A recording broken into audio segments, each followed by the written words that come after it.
First time ಏನೋ ಒಂದು try ಮಾಡಿದ್ವಿ, ಟೇಸ್ಟ್ ಹೇಗೆ ಬರುತ್ತೆ ಏನೋ ಅಂತ ಕನ್ಫ್ಯೂಷನಲ್ಲೇ ಇದ್ವಿ. ಆದರೆ ಫೈನಲ್ ಆಗಿ ಟೇಸ್ಟ್ ನೋಡಿದರೆ ನಾವೆನಿಸ್ದಕ್ಕಿಂತಲೂ ಸಖತ್ತಾಗಿಯೇ ಬಂದಿತ್ತು.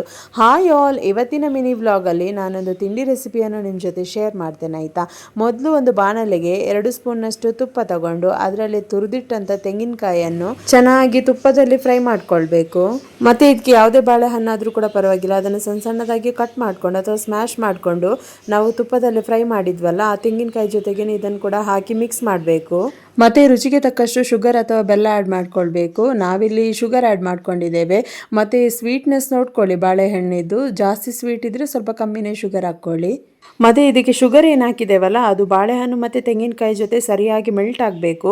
ನೋಡಿ, ಈ ಥರ ಮೆಲ್ಟ್ ಆದ ನಂತರ ಇದಕ್ಕೆ ಒಂದು 3 ಜಜ್ಜಿದ ಏಲಕ್ಕಿಯನ್ನು ಹಾಕಿ ಮತ್ತು 1 ಕಪ್ಪಷ್ಟು ರವೆ ಇಲ್ಲಿ ತಗೊಂಡಿದ್ದೇವೆ, ಚಿರೋಟಿ ರವೆ ನಾವು ತಗೊಂಡಿದ್ದು. ಇದನ್ನು ಅದರ ಜೊತೆಗೇನೆ ಮಿಕ್ಸ್ ಮಾಡಿಕೊಂಡು ಒಂದು ಕುದಿ ಬರುವಷ್ಟು ತನಕ ನಾವು ಮಿಕ್ಸ್ ಮಾಡ್ಕೊಳ್ತಾನೆ ಇರಬೇಕು. ಅಂದರೆ ರವೆ ಸ್ವಲ್ಪ ಬೇಯಬೇಕು ಇದ್ರ ಜೊತೆಗೇನೆ, ಜಾಸ್ತಿ ಬೇಯಬೇಕಂತ ಇಲ್ಲ, ಯಾಕಂದರೆ ನಾವು ಬಾಳೆ ಎಲೆಯಲ್ಲಿ ಸ್ಟೀಮ್ ಮಾಡಲಿಕ್ಕೆ ಇಡ್ತೇವಲ್ಲ. ನೋಡಿ, ಇಷ್ಟು ಬೆಂದ ನಂತರ ಇದನ್ನು ಎತ್ತಿಟ್ಕೊಳ್ಬೇಕು. ಅದು ಆರಿದ ನಂತರ ಈ ಥರ ಸ್ವಲ್ಪ ರವೆ ಒಂದು ಎಕ್ಸ್ಟ್ರಾ ಹಾಕಿ ಅದನ್ನು ನೋಡಿ ಈ ಥರ ಮಿಕ್ಸ್ ಮಾಡಬೇಕು. ಯಾಕಂದರೆ ನಮಗೆ ಉಂಡೆ ಕಟ್ಟಲಿಕ್ಕೆ ಸ್ವಲ್ಪ ಈಸಿ ಆಗುತ್ತೆ. ಹಾಗಾಗಿ ನೋಡಿ ಈ ಥರ ಉಂಡೆ ಕಟ್ಟಿ ಇದನ್ನು ಬಾಳೆ ಎಲೆ ಉಂಟಲ್ವ ಅದರಲ್ಲಿ ಈ ಥರ ಒತ್ತಿ ಇಟ್ಕೊಳ್ಬೇಕು. ಬಾಳೆ ಎಲೆ ಇಲ್ಲದಿದ್ದರೆ ಅರಶಿನ ಎಲೆ ಕೂಡ ಯೂಸ್ ಮಾಡ್ಬೋದು, ಅದು ಇನ್ನೂ ಕೂಡ ತುಂಬಾ ಫ್ಲೇವರ್ಫುಲ್ ಆಗಿರುತ್ತೆ.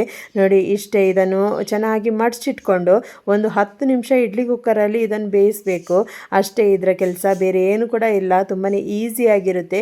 ಇದನ್ನು ಬಿಸಿ ಬಿಸಿಯಾಗಿ ತಿನ್ನೋದಕ್ಕಿಂತ ತಣ್ಣಗಾದ್ಮೇಲೆ ತಿಂದರೆ ಇನ್ನೂ ಕೂಡ ರುಚಿಯಾಗಿರುತ್ತೆ.